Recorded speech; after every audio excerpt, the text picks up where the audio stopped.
are back. Welcome to another edition of the Sports One.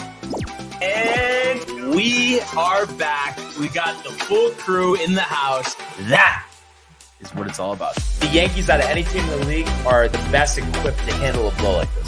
I think there is a higher power at play here. He's due law of averages. That dude is the ultimate scrub. It's trash.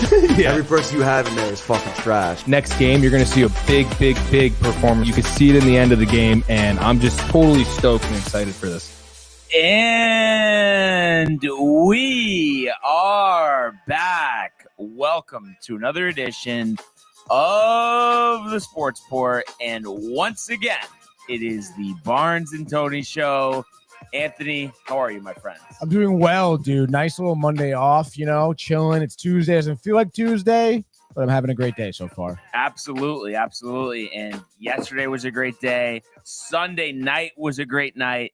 We got to, again, thank you to the Horseshoe. The last two shows have had there have been tremendous. We appreciate their support. Dean hooking it up. Great people. Getting everything the way we need it, and we look forward to many more shows there. So we appreciate everybody who came out to see us and everybody who listened to the live broadcast. And before you know it, we'll be back there again, Tony.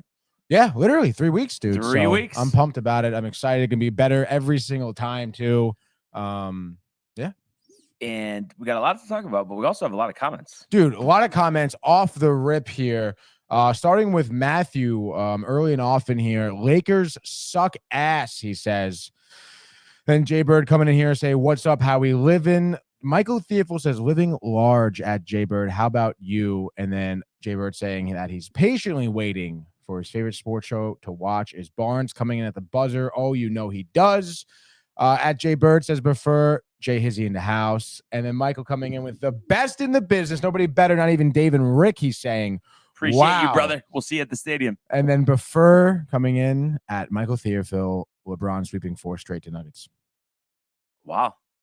That's a lot. A lot to unpack. A lot to unpack there, dude. But it's interesting. We'll talk about each one of those things.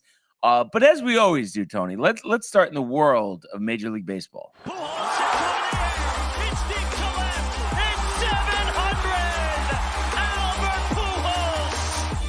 What a play!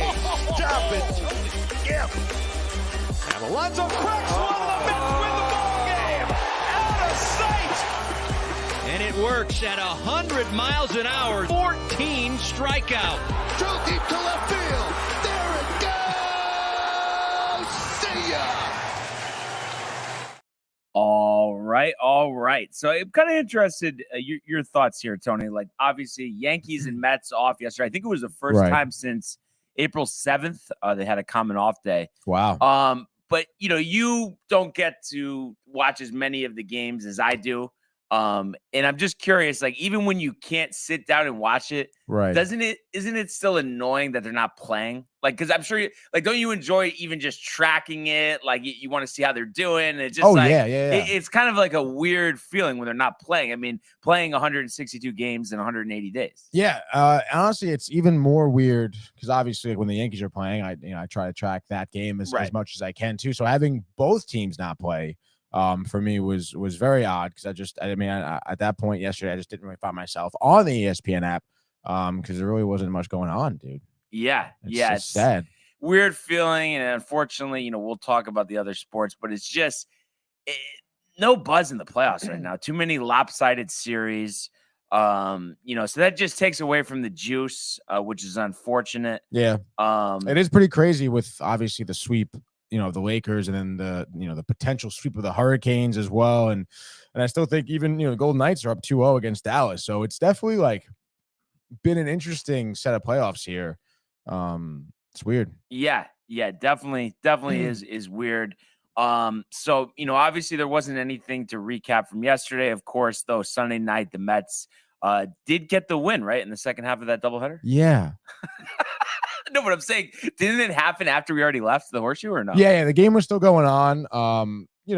At that point, let's see here. Here we go. Yeah, Mets end up winning this game 2-1.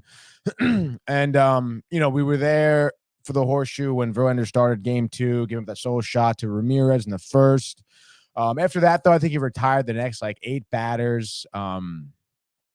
His final line, he went 8 innings. I forget how many hits. He wasn't a lot of strikeouts either.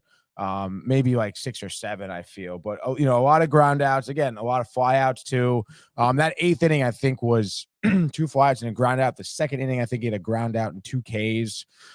So, again, I think we're seeing, a second game here, another start from Verlander where, I guess it takes him a little bit of an inning to get warmed up or so, which is, of course, really annoying. And I think really shouldn't, have to be. But nonetheless, you had Lindor kind of pick up a little bit of offense here in what was a classic pitcher's duel between Verlander and Bieber.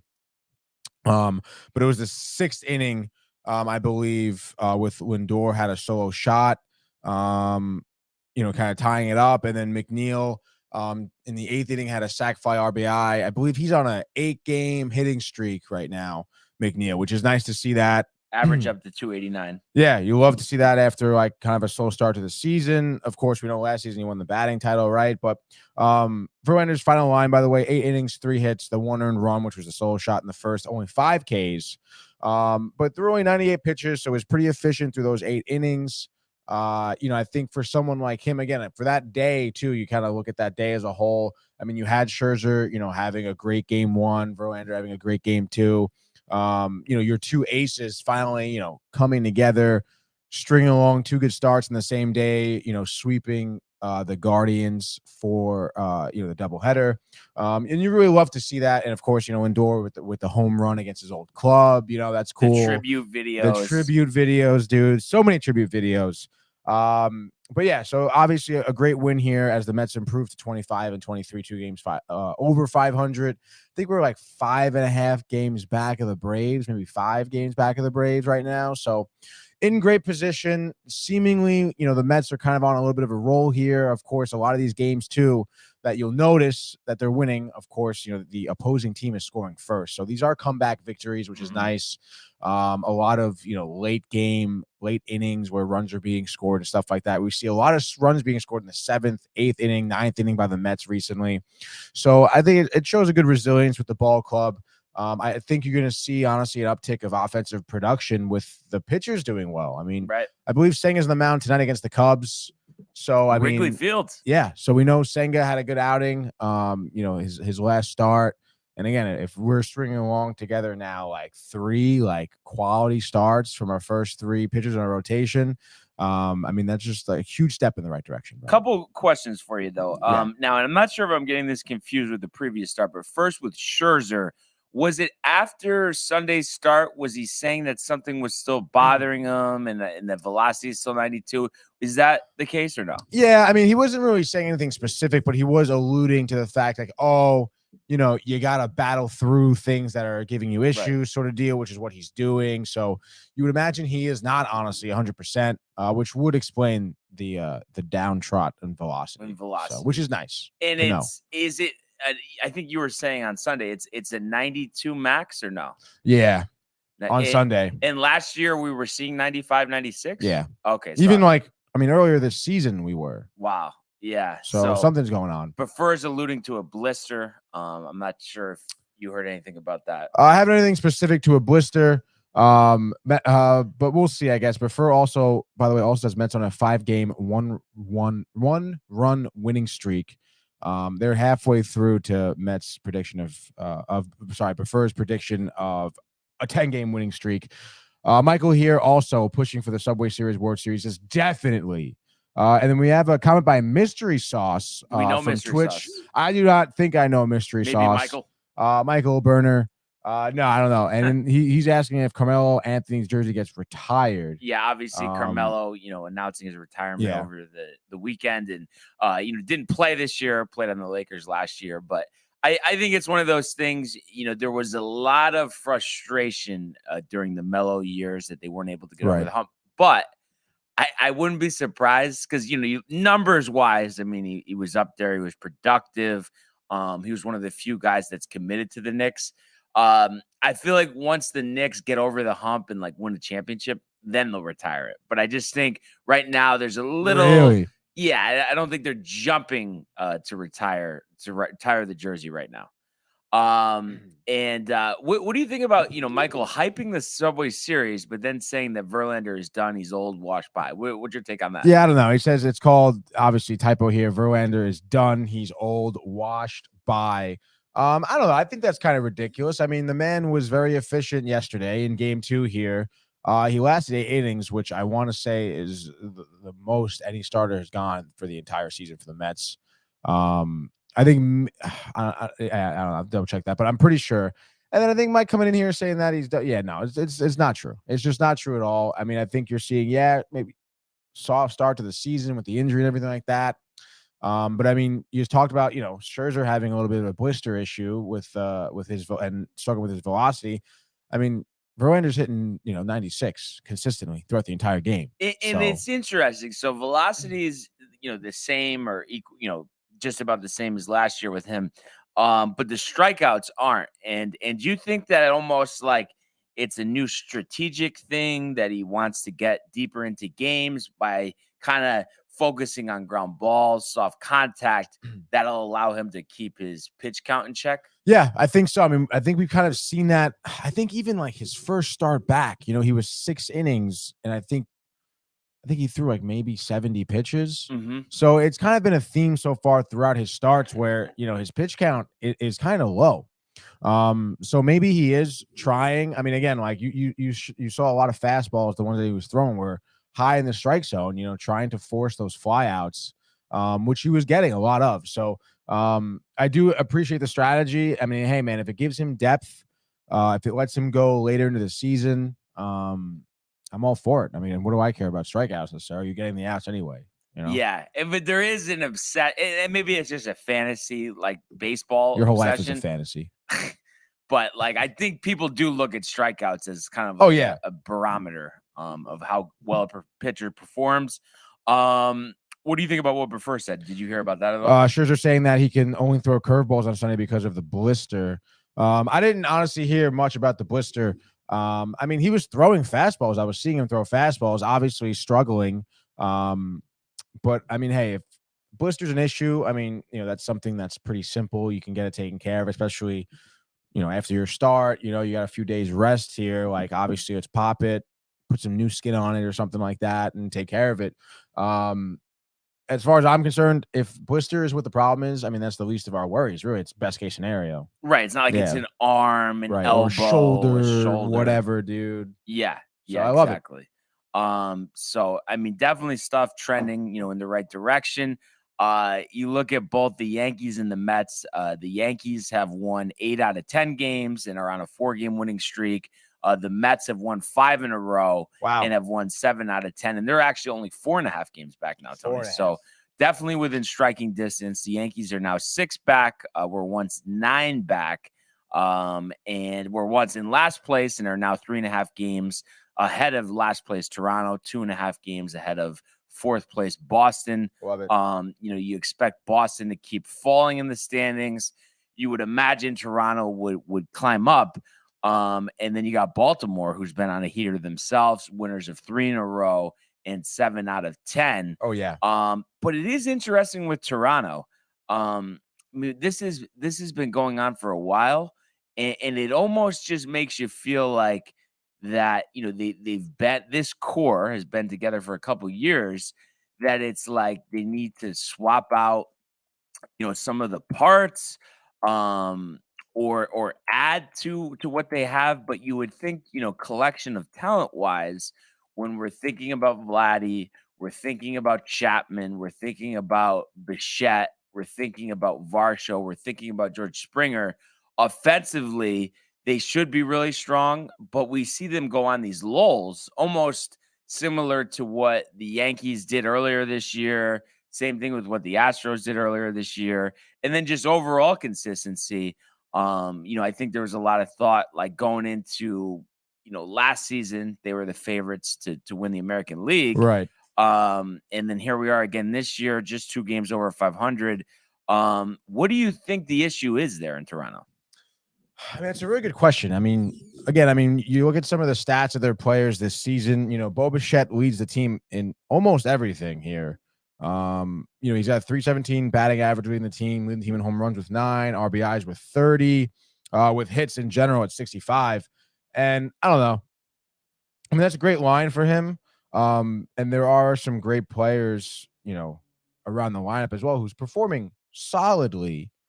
But I don't know. I mean, last season, Bo Bichette was probably like your darkest spot in your lineup. I feel out of your stars. Obviously Guerrero being big. Chapman's a huge get too. Like Springer too. I think maybe Varsho underperforming a little bit this season. Yeah, first year on the team. Yeah, I mean, he was coming in pretty hyped, of course. Right. I think, they expected a little bit more out of him. But I mean, Vlad Guerrero here, I mean, obviously he's known for kind of leading the team, being that power bat. He's got only 7 home runs, 27 RBIs, which is great, but, batting average 93, solid. But I just feel like, I don't know, yesterday they got pummeled by the Orioles.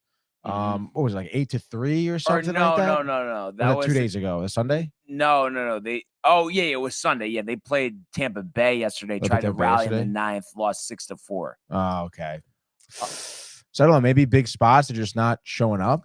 I mean, I know Manoah struggled this year. Right. Gausman's been pretty good. Barrios and Kikuchi are up and down. The bullpen seems like it's pretty good. So it almost just seems like it's like just not the right collection of guys, despite the high talent level. Yeah, I guess so. I mean, also when you look at the bottom half of the lineup too, I mean, Kirk, who's throwing at DH, great last year, terrible this year. Terrible Jansen, this year. Terrible this year as well. He had that one. I think did he have a walk-off home run? But he's hitting under 200. Yeah. Brandon Belt, I mean, he's not giving you much either. No. So again, maybe you add like a mid-level bat or something, and maybe like, Vladdy starts going on a streak of just hitting home runs like every other game or something like that. I feel like we haven't really heard that from him in a while. No, the average is pretty good, but the average is good. Ton of homers, right? What did you say? Is it 7 only? 7, yeah. Yeah, that's kind of for him. That's not a ton, right? No, it's not at all. You think about Judge, missing that time in the injury list. He has 13. And they're considered, in a similar level. Obviously, Judge is more accomplished, but you get the picture. So yeah, it is interesting. For sure. They've scored the least amount of runs in the division, which is kind of shocking when you think about. They might have the most talented offense, like in terms of the name. So, bless you. Thanks. And then I think Manoah really struggling. I mean, obviously that's killing them. He's supposed to be the ace. I know he is, and I mean, you mentioned Gausman, Bassett's doing well, but I mean, got popped last night though. Bassett. By Tampa Bay, did he? Yeah. But I mean, everybody's getting popped by Tampa Bay. Yeah. I mean, it's just. But like Barrios is doing you nothing. You mentioned Manoah. I mean, Kikuchi too. We know about him. So when you have 2 good pitchers, I mean that's good, I guess. But I mean, other than that, I mean, the rest of your lineup is no bueno. Yeah. So I mean, do you foresee them, making a move, or it's just still too early, despite this being a trend over the past 3+ years? Making a move early, I don't know. I think they're gonna sit and wait on Manoah and see maybe what he could do, but maybe get Barrios out of there. Yeah, I think they really should. He should have been out of there last season, honestly. Gausman, by the way, averaging 11 Ks per 9 innings. Oh yeah, we talked about this unbelievable, before, but he was dead in the water with the Braves. Yeah, dead in the water. So crazy. Baltimore, who's been starved for pitching, couldn't wait to get rid of him. And what do we got here from Prefer? Toronto distracted with conspiracy theories like voice changer and fans are out to get them. Is he talking about the Prefer voice scrambler? Yeah, maybe. He also, here's something, kind of constructive problem in Toronto is the pitch clock pace change. I mean, that could make sense for Manoah. It could be habitual. Yeah. I mean, hey man, I mean, the guy obviously he's still youthful. Right. Already trying to kind of adjust to the major leagues, and I guess having that pitch clock thrown at it, maybe that's why he's not doing well. I don't know. Yeah. I mean, but I don't know. I just feel like he pitched so well the previous couple of years. He's bound to turn it around. Yeah, I think so too. It could be a bad season though. It could be that his ERA will end up 4.6, 4.7, and then he'll rebound next year. We see that.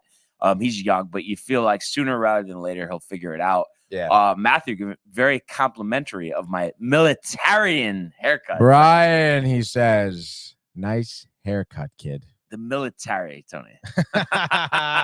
Manoa, a tub of lard. Wow. Wow, he's like Alek Manoah, huh?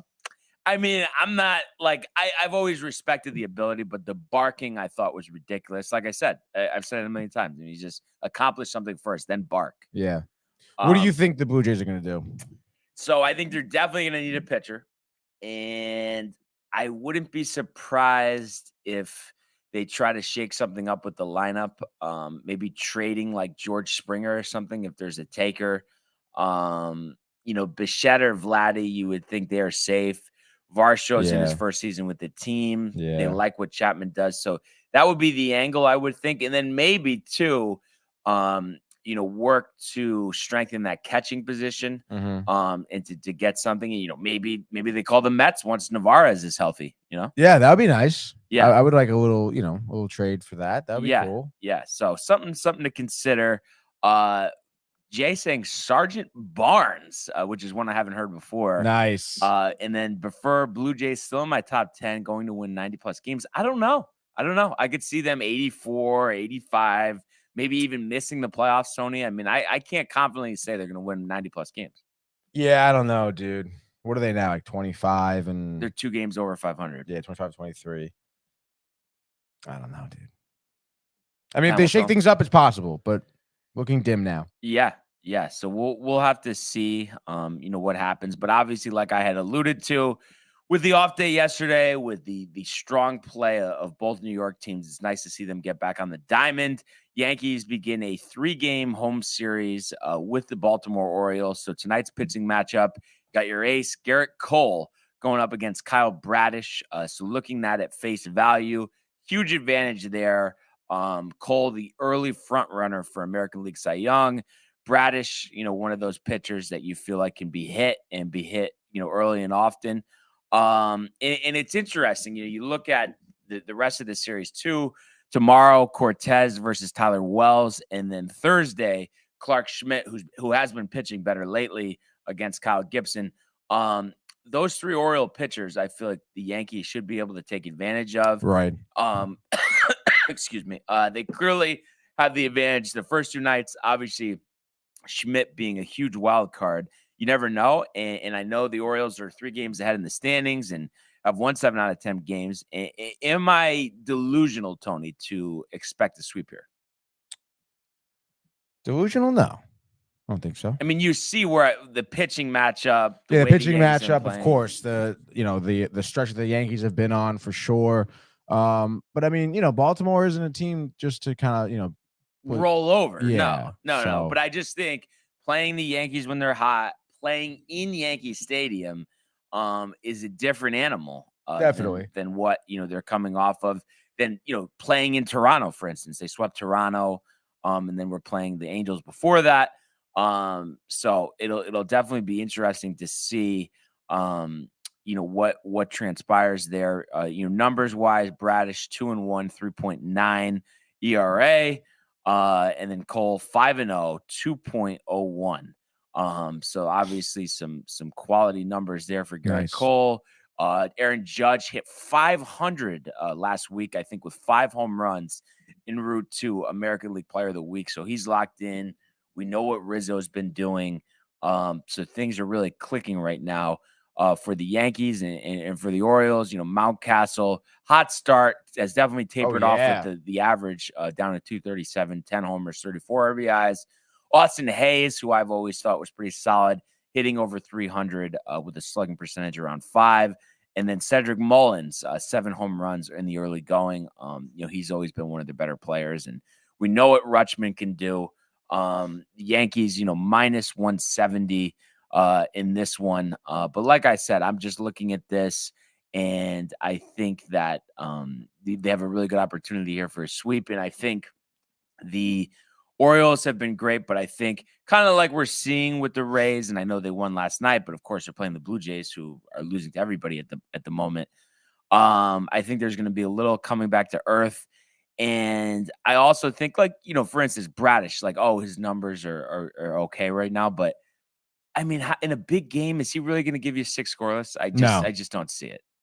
So that's why I feel confident. And, specifically with tonight's game with Cole, I'm going to say he's going to give him 7 innings, 2 earned. Let's go conservative with the strikeouts. We'll say 8 strikeouts, 5 hits, no walks, picking up his 6th victory of the season. I want to say offense is over Bradish early, maybe get 4 runs on the board by the 3rd inning, and end up taking this one. Let's say 7-4 over the Orioles, and they go with Holmes again in the 9th. Wow. And he strikes out the side in a Confidence. good way to start this 6-game homestand. What are you thinking about the Mets in Chicago, Tony? I'm thinking pretty highly of the Mets in Chicago. The Cubs have been struggling as of late. I think dropping 4 of the last 5 games. I think they got swept by Houston or something, and then I forget who the most recently played. But not really playing that well. Like I said recently, the Mets obviously are. We mentioned the 5-game winning streak. We have Kadai Senga on the mound tonight. I think it's against Drew Smiley. Yes, it is against Smiley. Both of these pitchers, I guess they're pretty comparable at this point in the season. But again, Senga coming off that 6-inning, 1 earned run start against the Rays. Obviously a team that Brian said has been beating everybody recently.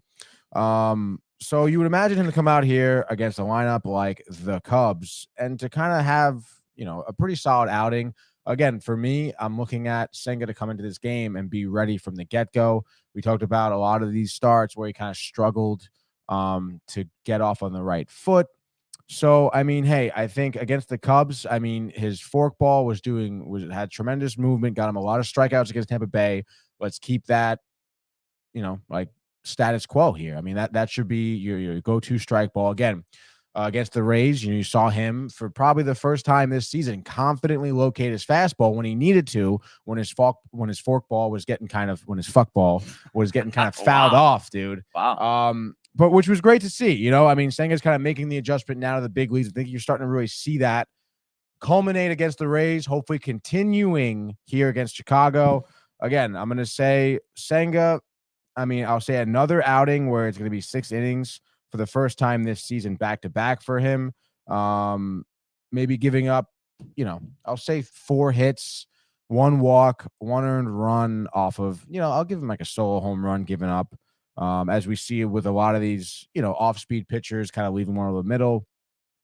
Strikeouts, I'm trying to see, of course, my app isn't working, how many strikeouts he had against the Rays. I think it was something like 8.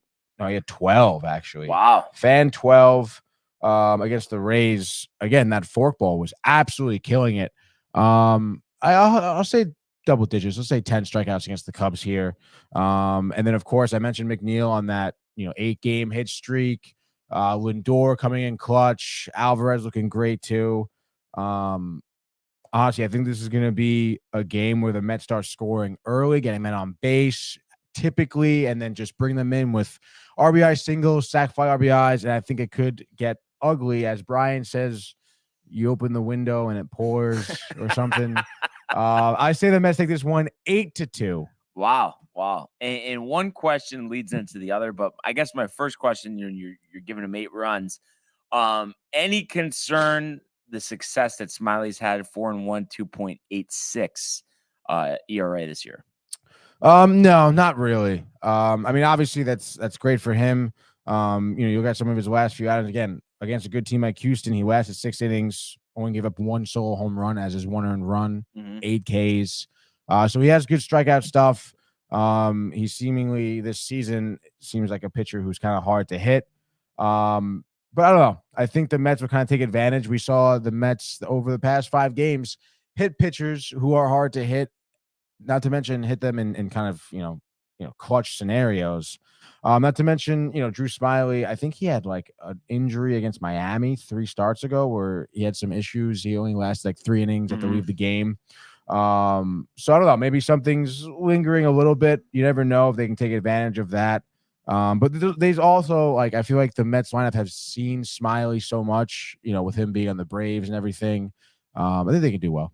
Yeah, I never thought he was honestly that good. Yeah, no. So I see where you're coming from there. My second part of that question is, with the recent success, are you back? I don't know. I don't think so. I'm not totally confident in are we back? But are you back? Oh, am I back? Yeah, like in terms of excitement. I mean, yeah, I'm definitely optimism. pumped. Like again, like I'm super pumped for this series specifically against the Cubs. You have Senga, you have McGill, and then probably Carrasco, I would assume, would be the last game against the Cubs here. So, I think there's a lot to look forward to in terms of what the rest of your rotation can look like. Again, you've seen a bright spot from Senga. Expect the same. McGill hopefully can kind of turn it around with some momentum on his side, and Carrasco, obviously, you're always hoping for the best for him. But yeah, I'm really excited to see how the Mets kind of answer. Now we're back on the road. We're playing a team that hasn't performed well. Just like with you and the Yankees, I mean, the expectation here is the sweep. Yeah. So let's see if they can do it. Yeah, no, that would be huge, for sure. So it'll be interesting to see how they do in Chicago the next few days. And by the way, you took a 4-point lead after a 3-for-3 performance on Friday, so now you're up 52-48. Wow, I only went 2 out of 3. But that being said, for my next pick here, I am going to go with the Seattle Mariners in a team, that definitely is underwhelmed. They're 1 game under 500 at 23-24, but coming off an 11-2 victory last night over the Oakland A's, who are now 10-39. One of the worst starts in Major League Baseball history. Last night, the Mariners stifling the A's with Luis Castillo, 6 innings, 4 hits, no runs, 2 walks, 8 strikeouts. So his ERA now at 2.97, 3-2 on the year. And Jared Kelenic, Tony, continuing his hot start to this season, 3 for 4 last night with his 10th home run, and his on base percentage sitting at 350, average at 297, slugging at 564. Is it one of those things, like, does it cross your mind about having him, instead of Diaz, or is it just one of those things you've kind of let it go? And especially the failures that Kelenic had the last 2 years made it a little easier at that point. But now is it revisiting? Are you revisiting it? Honestly, no, I don't think so. I mean, obviously, you look at who's playing this season. Obviously, Kelenic is, Diaz is not. Mm-hmm. But I mean, again, you look at what it looked like last season. I mean, it looked like, Diaz was absolutely lights out, one of the best closers in baseball. Kelenic wasn't, really doing much. So, I mean, you kind of have to take it with a grain of salt. Of course, you would imagine Diaz comes back and you hope that he's in the form that he was in last season. So, yeah, you try not to really think about it, Brian. Are you nervous about Diaz, like how he's going to be post? Of course. Was it a broken patella? Yeah, torn patella. Torn patella. Yeah. Okay. So. And at this point, are we 28, 29? What are we age-wise for Diaz? I think it's 29. 29. Yeah. Okay. And have you heard anything recent? I mean, I know it's like playoffs or nothing, but right. I mean, last I heard, it's like things are going better than expected. He's ahead of schedule. Okay. It was like, he's not going to be playing at all this season to like, he can make the playoffs. And now it's like, maybe we'll see him towards the end of the season. Okay. So yeah, we'll see. Remain hopeful. You got, always, reinforcements in place. And it'll be interesting to see if, Kelenic can keep up this hot start. But all of that being said, I think Seattle's due to play some better baseball. And anytime you're playing a team like Oakland, you got to take advantage of that when you really need wins. Yeah. Going into this series, they had only won, 2 of their previous 7 games. So 2-5 in their last 7. And then with that win last night, Marco Gonzalez versus former Yankee top pitching prospect Luis Medina tonight. Medina has struggled this year, like the whole team has. So I think this is one of those things. Seattle's going to sweep the A's here. Marco Gonzalez, a guy who's not bad, probably better even than Drew Smyly, even though maybe Smyly has better numbers, but not a dominant pitcher. But against a team like Oakland, I think he's going to pitch pretty well. Wouldn't be surprised if he gave him maybe 6 2/3, 7 strikeouts, maybe Right. only 1 run allowed. And I think the offense will be going. I could see, for the second straight night, Kelnick and Julio, hitting homers here. End of the day, I think it all results in a 9-3 victory over the Oakland A's. I like it. Good call there. My next pick, I'm going to go with the San Francisco Giants, Brian. Big win last night. Big win last night. Michael Conforto last night with a 3-run dinger. I think in the first inning. He could be back. I mean, you look at his stats. He's leading the team in home runs at 9. He's got 22 RBIs. Second on the team in RBIs. Behind who? J.D. Davis. Unbelievable. But Conforto batting .213, so the average really isn't there quite yet, but obviously still has the pop with the bat. And then, also their second baseman is Estrada, averaging former Yankee. 309, dude, 356 OBP, slugging 478. I believe he has 6 dingers in the season, 18 RBIs maybe. Pretty interesting, honestly. I'm looking at this matchup here. Vegas has Minnesota at -145, so San Francisco's actually a little bit of an underdog here, which is interesting. On the mound, you have Alex Cobb for the Giants. We know how good he's been this season. He pitched a full game, I think, against the Cardinals of, maybe a couple weeks ago. Against Sonny Gray for Minnesota, also someone who's been pitching really well. As I mentioned, for Minnesota, he's 4-0 on the season right now, 1.64 ERA.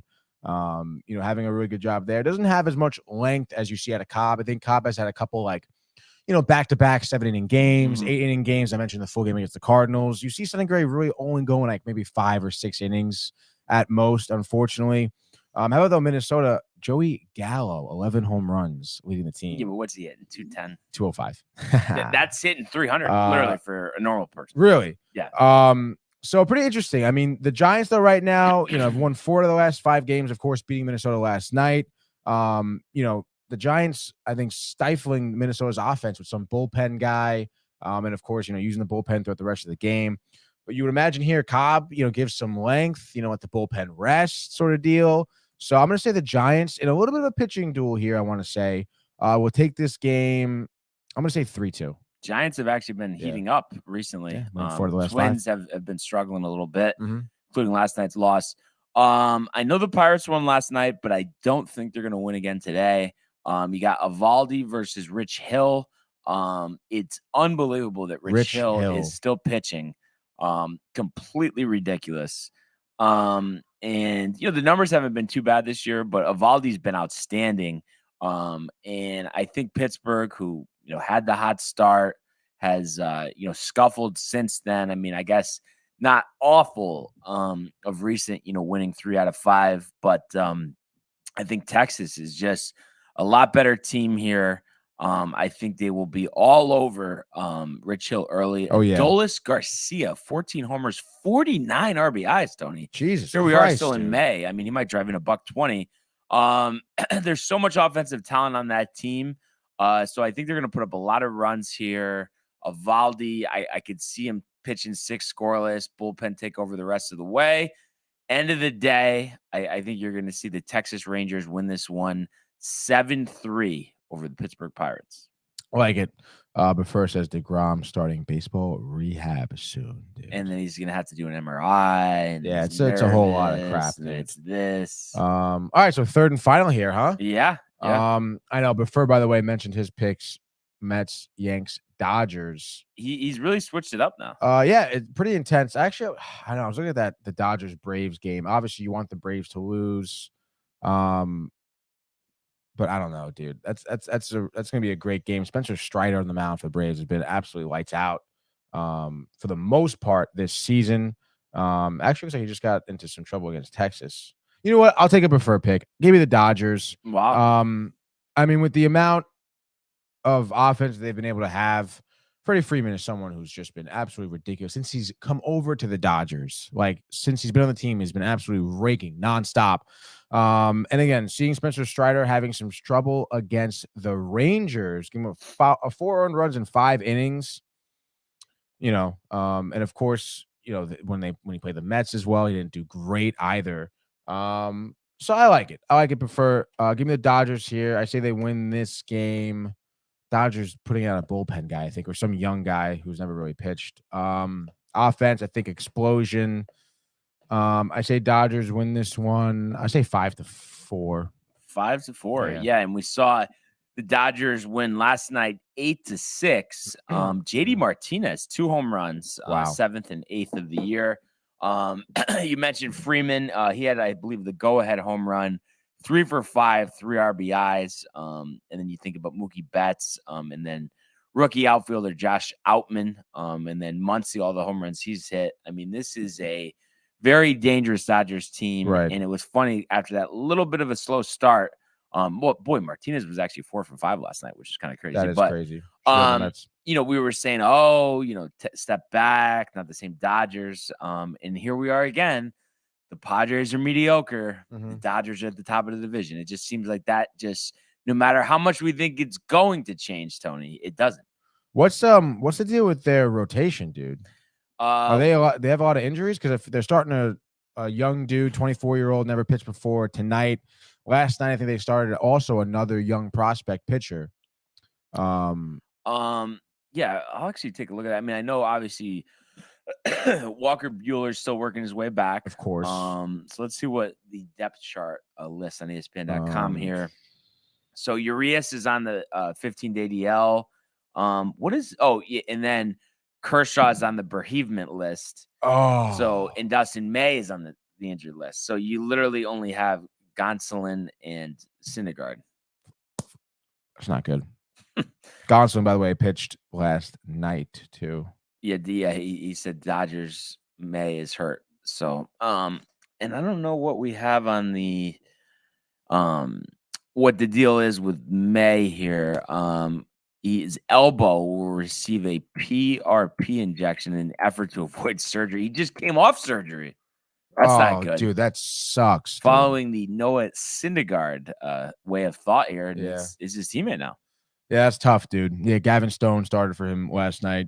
I think that starter for the Dodgers last night gave up like 4 earned runs in 5 innings. So, I mean, obviously tough team to start against, but that's a tough loss to Dustin May if he has to get surgery. Yeah. And that means Syndergaard 1-3, 5.88. He's washed. You don't even think though, Syndergaard with Matt Blake. No. What about his reliever? No. Who's what was it? A $60 fucking pickup? Yeah. Oh God, dude. Michael Wacha, dude, another like outstanding performance over the weekend. Oh, really? That's gotta kill you. Yeah, it does. I mean, is he in like the top 5 least favorite Mets pitchers of all time? Probably. He was terrible when he was with the Mets. Couldn't do anything. I know. Sometimes it's just these pitchers. They have these years, and you just can't explain it. And then they're back. They're locked in. Zach Wheeler is one of them. Yeah, he seemed very mediocre towards the end, and now he's one of the best. And even like when we had Steven Matz too, he was great for the Mets, and then injury, struggled, gone.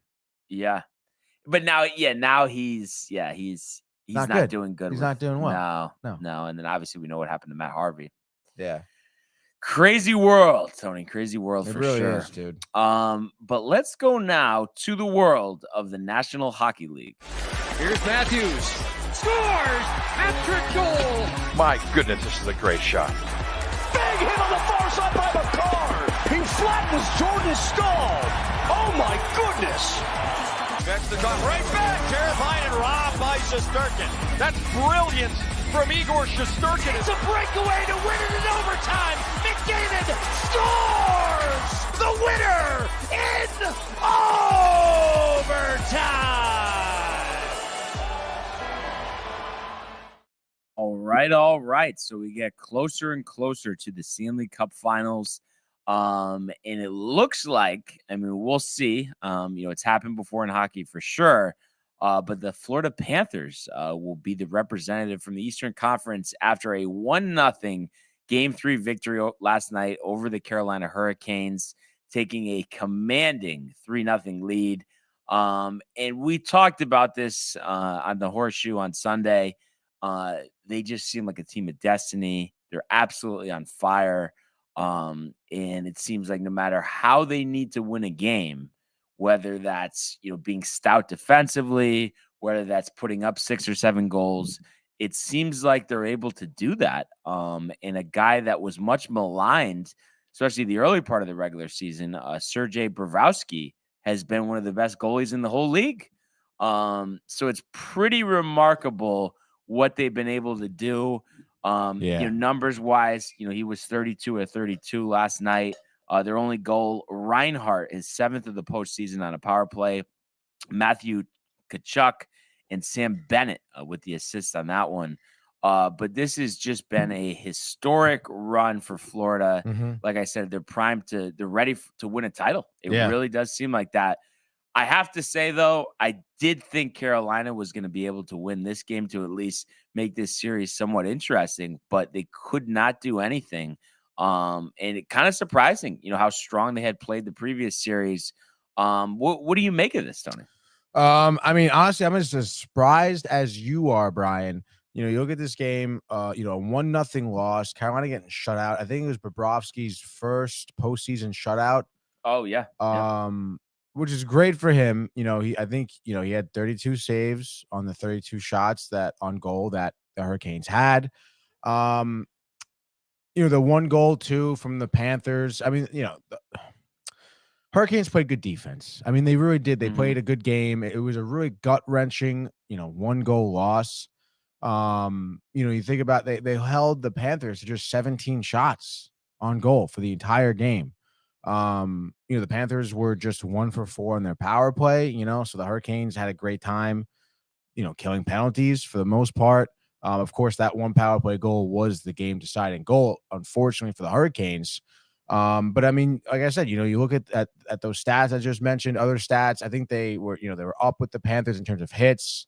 Panthers did a good job in fending off some shots for the Hurricanes. So that they had 23 blocked shots, but if you're the Hurricanes, you just got to find a way to get past Bobrovsky. I mean, he's not like the man is human. He can give up goals. He's not Patrick Waugh. He's not a Patrick Waugh, and it's like it's very surprising to see Carolina struggle. I mean, yeah, obviously tip your hat to Florida, but I mean, look at this game again. Like just the stats alone on the sheet.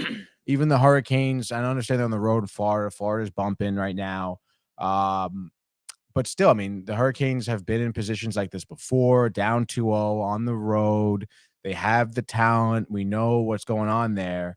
Like I said, they just have to find a way to get past Bobrovsky. You need a dirty goal. You need just a body in front of the net, win a couple battles around there, get a deflective goal, something, dude.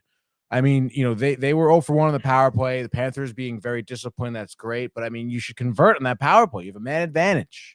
You have to convert. Carolina, defense is obviously and goaltending is their strong suit for sure, but we know that they have the ability to score. They have to tap into that ability. I mean, it's very feasible for them to win the next game, for them to try and come back in this series. Of course, the light is looking pretty dim. You're down 3-0 now against a team that seemingly has all of the momentum in the world on their side. I mean, and this 1-0 victory, I think, was a perfect example of it. If I'm Carolina, if I'm their coach, if I'm their captain in the locker room right now, I'm telling them that it's certainly not over yet. This is a type of game that really could have went either way too, as we see so many times in these 1-goal games. But Carolina has the ability to come back and potentially win this series. They just have to find a way to score. Yeah, and it's just they've been so strong all season. I have to say though, I just don't see it at this point. Florida's just on this run.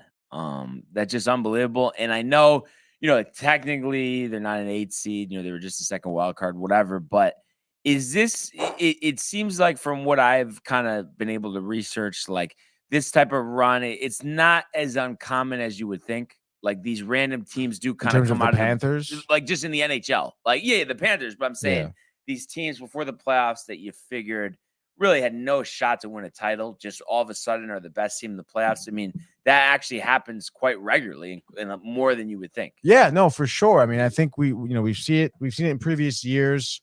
I want to say with like when the Blues won, I want to say it was like 2018. They weren't a top seed. Mm-hmm. Even when the Rangers made it back in the day, they weren't a top seed. I want to say in 2015, they weren't a top seed. So these runs can happen again, like especially in hockey too. When it comes to the postseason, it's about getting hot at the right time. Obviously, the Panthers are one of those teams. So it's interesting. I mean, it is, something that does happen often. I would say maybe to the extent of Florida, being the 8th seed and dominating. I wouldn't say dominating, but beating a Bruins team that was like, breaking win records for a single season. Like something like that certainly hasn't happened. And the fact in my too, lifetime. that the Bruins were leading Yeah. with 5 minutes left to go, maybe Yeah. in game 7. After blowing a 3-1 lead. So crazy. definitely crazy. It'll be interesting to see if they can, follow this up. But for itching to talk football here, I guess we could go to the comments quickly before we go to tonight's hockey game. Let's do it. But first, says your thoughts. NFL Thursday game moving to flex schedule. Only 2 games allowed this season to be able to be flexed. It's a trial run. We've never done this before. Flexed, like, so it's 28 days is the amount of time you have to say in advance, and it's a matchup that's on the schedule. It just like with Sunday Night Football, where they can change it, but they have to give you 4 weeks notice. Oh my gosh. They're only allowing it twice. And he speaks to about how this has a negative impact on fans. Travel costs money, airfare is expensive, the cost of a hotel room spikes when the city's hosting an NFL game. All true. Yeah. But as I hate quoting him, but as Gio said this morning, the NFL doesn't care. They don't. Now it is only two games, and they are giving you 4 weeks notice. So it's just it's like the people complaining about having to watch baseball games on Apple TV. You just have to adapt. And as far as reservations are concerned, Tony, I mean, it is very easy to make sure you do ones that have flexibility that can be canceled. No, very true. And have travel insurance. So it's just you have to adapt. I mean, otherwise you're gonna get run over. No, totally right. And I do think it is a positive thing though not for the fans who have to change travel plans, but the fans like us watching the game. So at least we don't have to get, I don't know, Chicago and Arizona Thursday Night Football Week 16. Yeah, we can get out of that matchup. Correct. So I think it's nice to have that option. Yeah, that's cool. But Fur also wants us to know that Tom Brady reached a deal to buy part of the Raiders. Does this deal mean doom for his broadcasting career? Why would other team owners allow another owner access to their players? So that's been rumored that he was kind of like almost leaning towards backing out of this broadcasting deal, which is funny. I mean, how many people are going to lead out of it? What was it? $350 million. Dude, didn't he sign a contract though? Yeah, but there's all these caveats, and that's why he didn't want to do this upcoming season. So yeah, I don't think it would be legal for a minority owner to be a broadcaster, like he's saying, to share information. And maybe this is a plan by him to eventually take over full ownership of the team. Because we know Mark Davis has some of the weakest pockets in terms of, NFL owners. Obviously Brady, despite the divorce, still has a lot of revenue. Do you think like that's something he wants to do, is own the Raiders? I wouldn't be surprised. I mean, like just for think about it from his perspective. He's grinding, right? For 20 plus years on the field, winning titles, and now it's like he could be an owner, just sit in the box, chill, try to put together a winner. Josh McDaniels is the coach. It was his favorite offensive coordinator in the league. There's arrows pointing to it making sense. Yeah. That'd be kind of weird. Now, do you think the Raiders would have been better off just having him be their quarterback next year instead of the minority owner, instead of Jimmy G, man? Yeah, dude.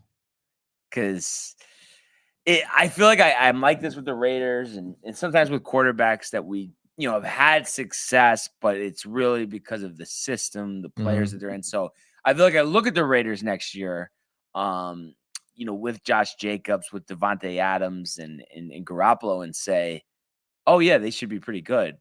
But at the same time, I'm really going to be surprised if they win 4 games. Right. What are you leaning towards with them? Jimmy G, the injuries. I don't know, dude. I mean, I think it's like, I don't know. I feel like it's been so much in his career. I mean, I feel like it's just him in the regular season doing pretty well. And then He falls flat in the postseason. But we've seen, McDaniels, and the Raiders in general just struggle to maintain consistency in the regular season. Based on what we saw last year, I don't know if, and then we know about how strong this division is. I don't know if we can, just pencil the Raiders into a playoff berth here. No, I don't think so. I think they will get one though. Yeah, I think Jimmy G will be good enough. I like it. I like it. It's just for, I see it. So a lot of times it's disappointing, but maybe if Josh Jacobs is able to follow up on what he did last year, that'll give him a glimmer of hope. Now, can an owner play football? I would think no. I don't know. I would think yeah, but it's not going to happen. Why can't he play? I don't know. It's like what? Well, why can't a quarterback make a bet on FanDuel in the locker room on a basketball game? Well, I think that's a little different. Well, it's not though. A basketball game. What does that have to do with anything? Well, your basketball. Yeah, I guess no. Yeah. Not So really, rules that don't make sense, traditions that don't make sense. We could have a whole episode on that, Tony. Is that a rule though that owner can't play? It just think about it in any sport. An owner hasn't played, and he's not going to play. No, and then remember Mario Lemieux couldn't play.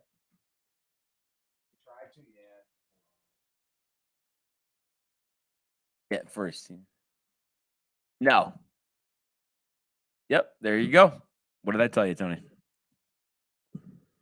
This is when Tony says it's BS. I think it's just kind of stupid, dude. Well, aren't a lot of traditions stupid, Tony? Yes. Jaromir Jagr owns a team in the Czech league, and it's he Czech, plays, dude. I'm saying hockey's a little different over there. But I was talking glimmer of hope. Do the Stars, Tony, have a glimmer of hope tonight? Game 3, they're down 2-0. They are at home. Golden Knights have been playing well. I'm thinking you're thinking Odinger's shutout back against the wall. Pavelski with a hat trick. Robertson maybe 2 assists. I know. I really want to think that, dude, but I don't know. My optimism for the Stars right now is kind of dwindling. I'm not gonna lie. Just because Vegas, watching them play, they just they really know how to spread the wealth around every line. Everyone touches the puck, everyone gets opportunities to score, everyone gets opportunities to make plays. But yeah, I guess I'll stick with my Stars here. They're down 2-0. Odinger shutout? You mentioned back at home. Odinger is itching for a shutout. Sure, give me a 3-0 victory from the Stars. A goal apiece by Hintz. I'll say Tyler Seguin and Jason Robertson. Pavelski stays a little quiet, maybe 2 assists. And Odinger with the shutout. How about this? 35 saves. Aiden Hill, 35 saves. Stop it. 2-0 shutout. Jack Eichel, both goals, looking to make his mark. Buffer and your mother having a little interaction here. Yes, my mother, hello, and Buffer, hello, mama. There we go. But it is crazy, Tony. The Hurricanes are down 3-0. The Lakers got swept. The Heat are up 3-0. If the Stars lose tonight, I guarantee that's never happened with hockey and NBA concurrently. All sweeps conference finals. For the conference finals, no way. It never happened. So impossible. We could be looking at that. So ridiculous. We'll see, of course. But speaking of that, let's go to the world of the National Basketball Association. The Bulls LeBron James at the buzzer.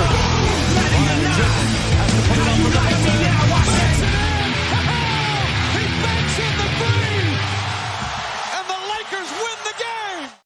All right. So the Nuggets, like I had predicted on the at the Horseshoe, complete the sweep of the Lakers last night.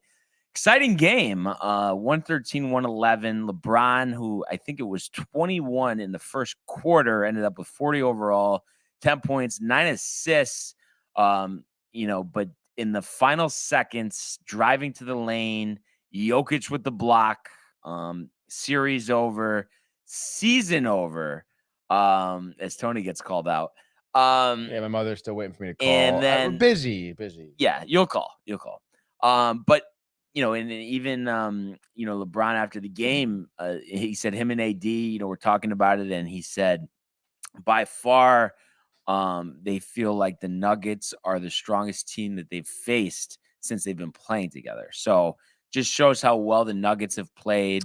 Oh, yeah. They were down 6 after the first quarter. LeBron was on fire. Schroeder was making threes. Reeves was getting riled. But the Nuggets just keep on going.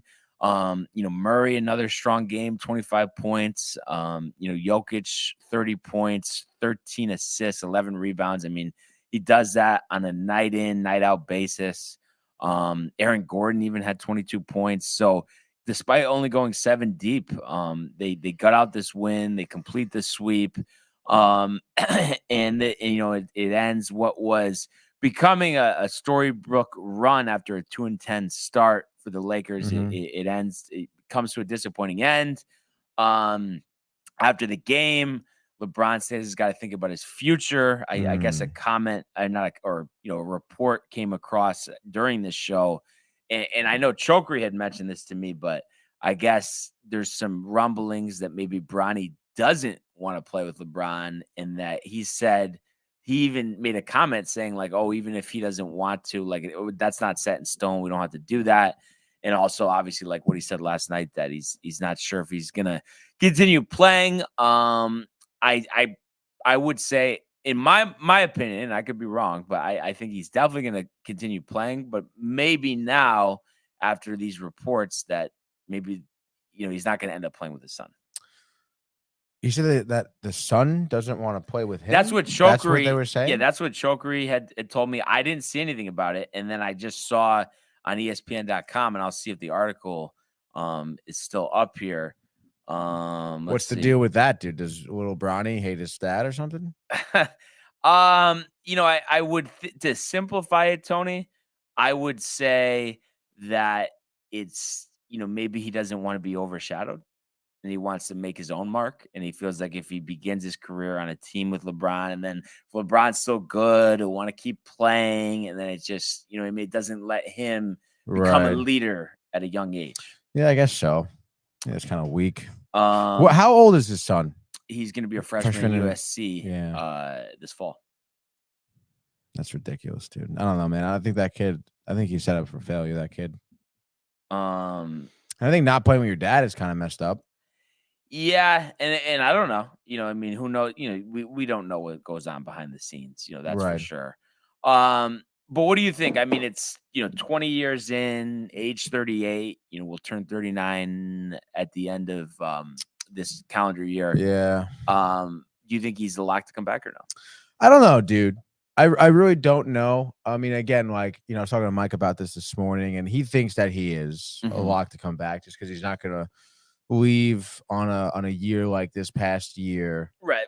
But I don't know. I think maybe, some part of LeBron is thinking like, all right, like what's his next move? Like, sort of deal, like, is he going to find himself in another NBA finals situation? I mean, maybe not, it really is. I do think he is honestly going to think about it, because I think he really is at a crossroads at this point where he can kind of retire somewhat, top of his game here. But if he doesn't, and if he tries to play on, I mean, you could see like the rest of his career, his legacy kind of get a little, I guess, saturated with the shitty part as he's getting older and everything like that. That being said, I mean, I know how great it would be for an athlete to retire, like, as you win a championship, So I don't know. I say he's not a lock to come back, but he probably is going to come back. Yeah. I think at least one more. Yeah. And I think part of it too, I mean, this team is close. They really got in a run here. They really made some good acquisitions. And specifically, guys that are a little younger here, Hachimura and Reeves really were strong down the stretch of the season. I know Hachimura was 3 for 12 last night with 10 points, 7 rebounds. But he had been really strong. Reeves is turned into like a real popular player with the Lakers. A lot of really just came on notice for a guy that was undrafted. And it'll be interesting to see what happens with D'Angelo Russell. But I think they're probably going to explore, and I hope, really, I think either one, it would be a mistake. But I kind of think there's going to be some I know there's going to be some exploration about bringing in either Chris Paul or Kyrie. But Chris Paul obviously is a walking jinx, but then what is Kyrie? All the turmoil that he brings. I know he's already won a championship with LeBron.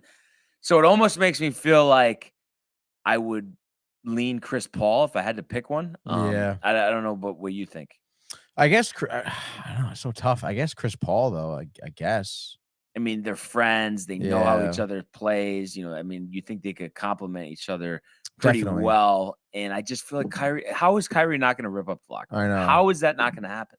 The only thing, do you think Chris Paul can go the length of a season without But I think he doesn't even need play him 50 games, have him ready for the postseason. LeBron's a point guard anyway. You know what I mean? I think that would be a thought. I mean, of course, it would be nice to get somebody who's in their mid to late 20s to bring in as a star, but it's like, who is that going to be? Who is going to be available? Maybe somebody like Dame, but once again, he's mid 30s. There's just not a lot of stars who are younger that are available. That's the challenge. So I think that'll play a role on obviously his future. But like we both said, I think it's, we expect him to come back. And he just doesn't seem like somebody who wants to just have a final season played without people knowing it's his final season. Right. Oh yeah, of course. The ego. You think Michael was a little disappointed I didn't give him anything in the group chat this morning? Yeah, I think so. Yeah. It's just one of those things, Tony.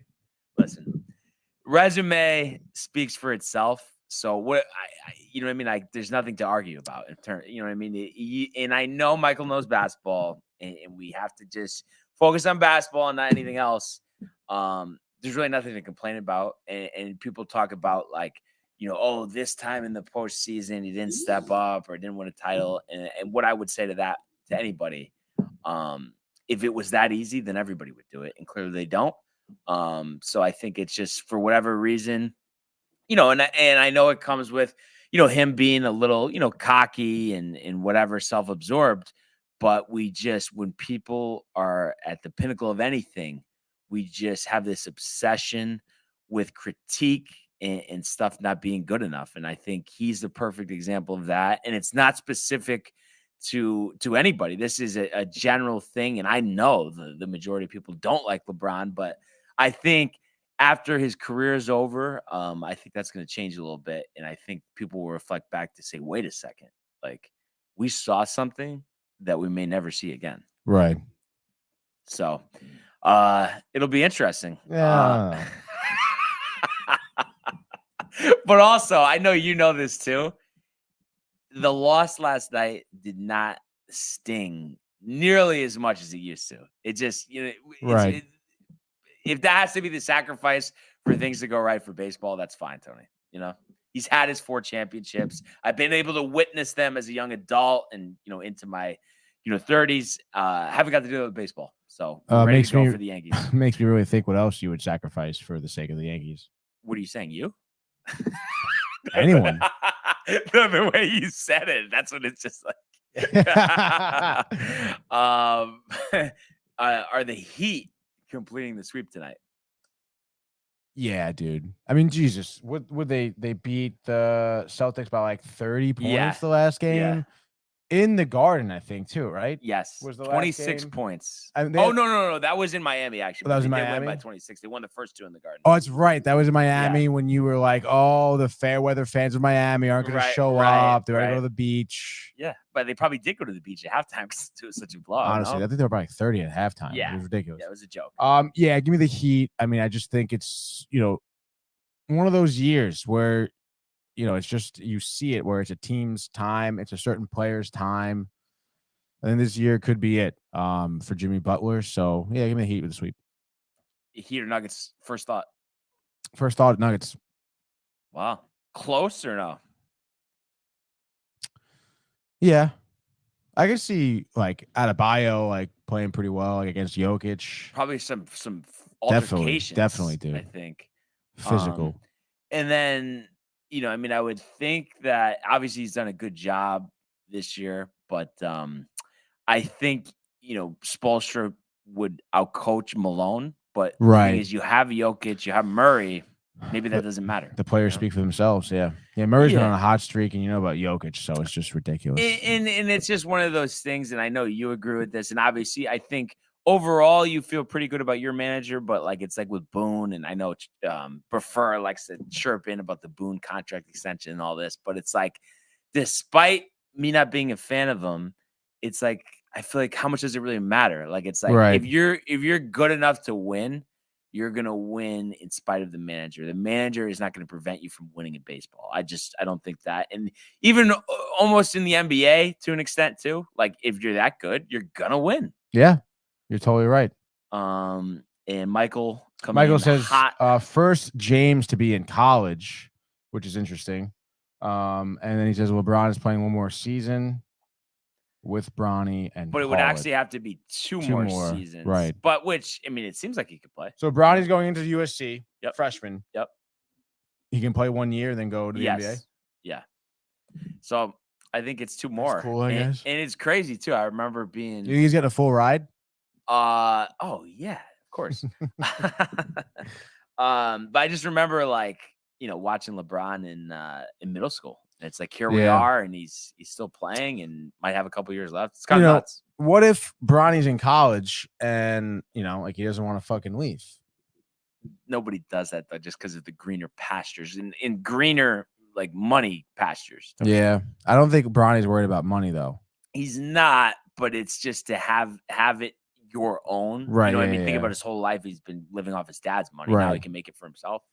You're going to take pride in that. You're going to be excited about that. Do you think he'll take pride in that? Or do you think he just doesn't give a shit? No. I guess he'd be USC.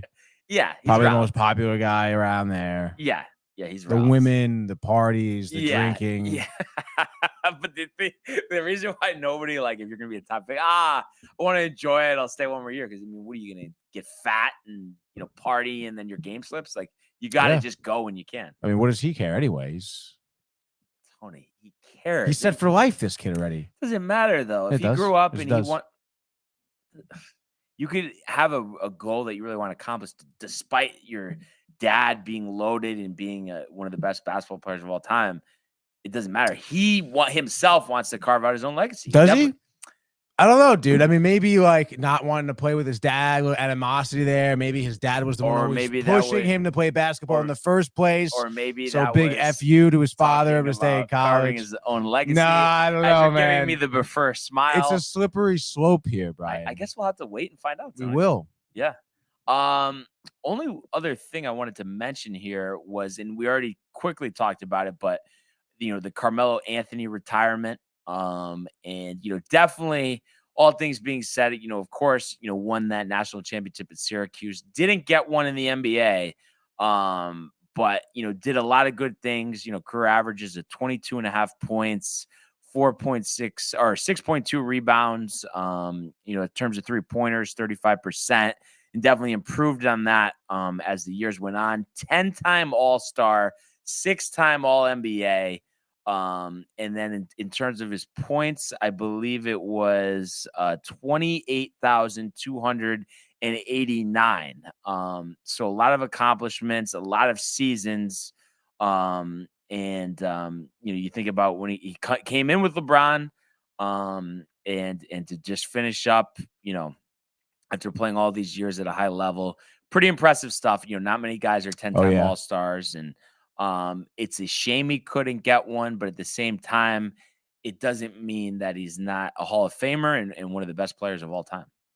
Yeah, totally agree. And Michael, I mean, we were in the car yesterday when Rick and Dave kind of talked about, Melo tweeting it out, retiring and everything. And, obviously, you guys have heard, if you've, watched or listened to the show before, Michael's fandom for Carmelo Anthony. Even his mother's fandom for Carmelo Anthony. It's such fandom that he lets him off the hook for not winning anything. Yeah, but then when it comes to other players, then he's, right on his throat. But it's Carmelo, he walks on water. Wow, dude, the jab from Brian.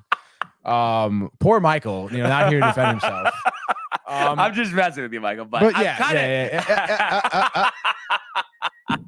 Talk about the first smile, dude. No. And then what he says here, it's like, first of all, I didn't even actually say that he was the best player of all time. Now, he may be.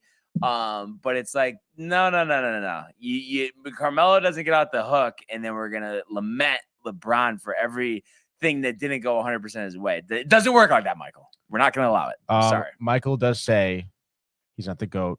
LeBron, and discussion, only 4 rings. Sweep. Only 4. Oh my God. Heat versus Dallas, the decision. Too much of a diva. Kobe won a 2-peat twice, giving Kobe over LeBron. Jordan, Kobe, LeBron. He said.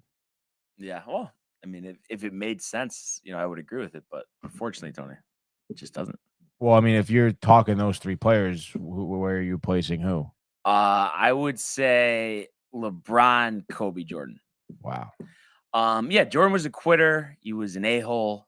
And he didn't even come close to playing 20 seasons. So if he was really the best, he would have lasted longer, So there's that. And he gets way too much credit for 6-0. But what happened the other 7 seasons, And it's like those points aren't brought up because everybody who's, in their 40s, their 50s, their 60s are enamored of the thought of Jordan, the finals, the shot against Byron Russell. You know what I mean? They just think about these moments and they don't think it's selective. It's like with Michael and Carmelo, it's fine. Carmelo didn't do anything. He doesn't need to win, but then LeBron wins 4 titles. That's not enough. He's not an all-time great. It's all his fault, but it's not Carmelo's fault. It's that's the basketball argument. So it's just like when it's selective like that, I think the common thing we all could say is there's nothing definitive that really can be said because there's an angle everywhere you look. And when you open that window, Tony, it pours, Brian. Oh man, you look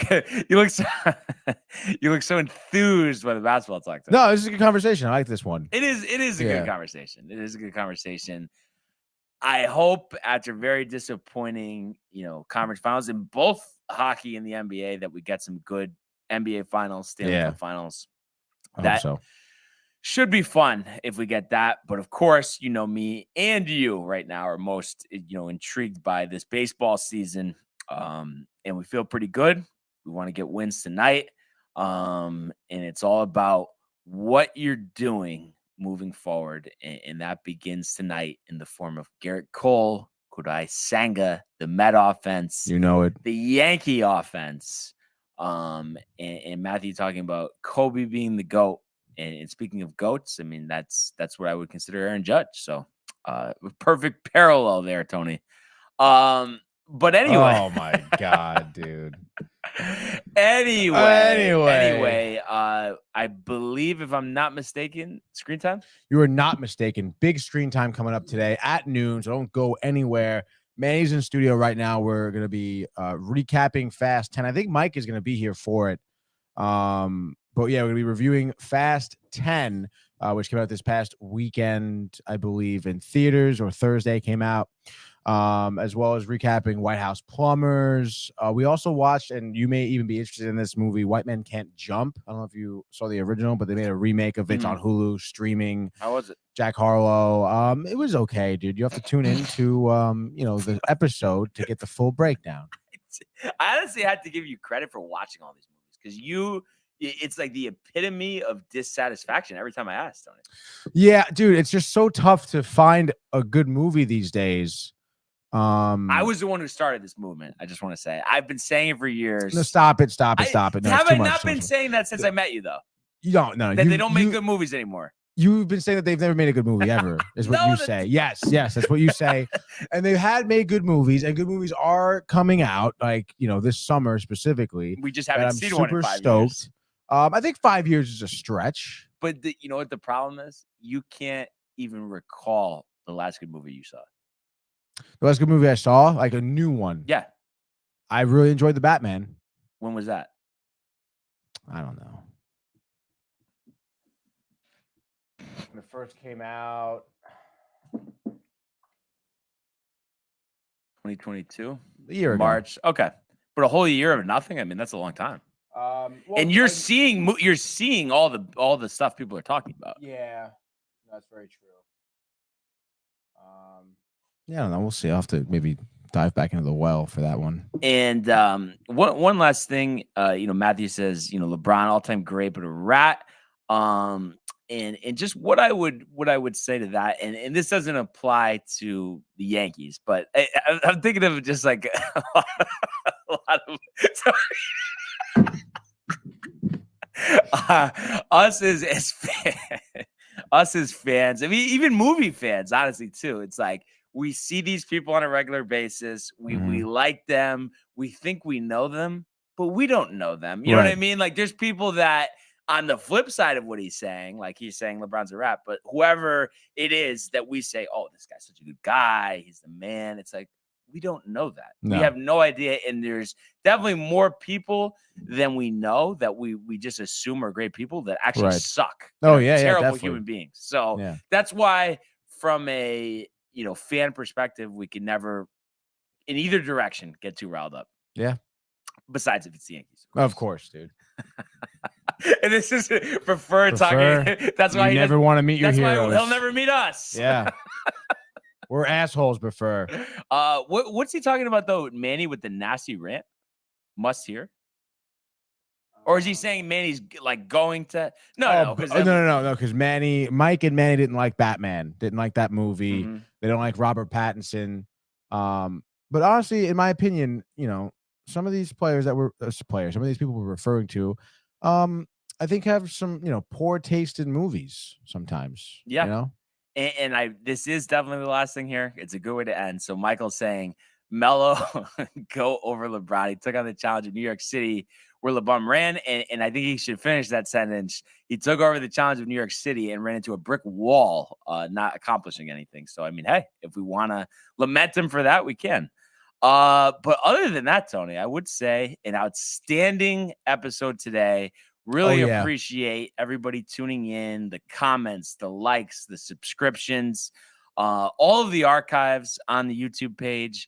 Tony, Michael, Renee, and Costumes, all the episodes of Sportsport, The Dream is Free, Screen Time, Gaming Corner, the vlogs, Sunday's episode from the Horseshoe. Definitely recommend checking that out. Lots of fun. As well as the merch, downtimetv.com. Jim Nantz, spring in the air. We want everybody to enjoy the day. Enjoy Screen Time. Let's go Yankees. Tony says let's go Mets. And we will see you mañana. Hey guys, Tony here from Downtime TV checking in. I want to thank all our fans out there who's been liking, subscribing, sharing our content. You guys are the best. You guys are our bloodline. You make us love what we do. Thanks again.